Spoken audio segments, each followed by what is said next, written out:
The Easter celebration goes beyond just the idea of an event. It is not just about an event. Yeah. This is the pivot. This is where the shift happened for all of human race. Yeah. This is where the shift happens.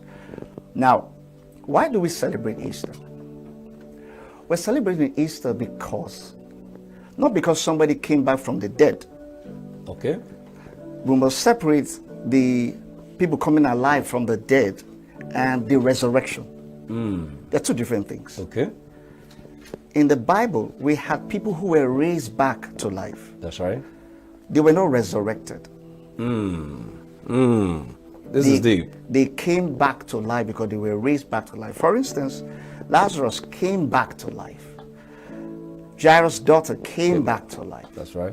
And contemporary, we've seen people come back to life. That's right. They were not resurrected. They were not resurrected. We're talking about a resurrection.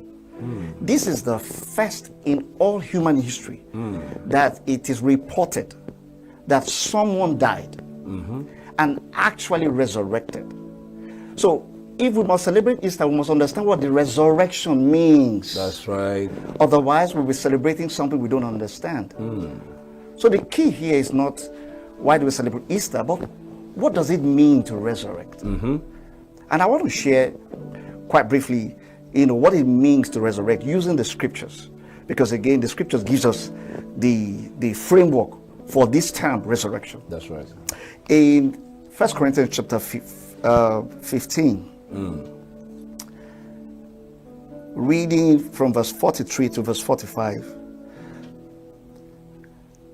1 Corinthians chapter 15, from verse 43 to verse 45. It helps us see the picture of what resurrection means. Okay.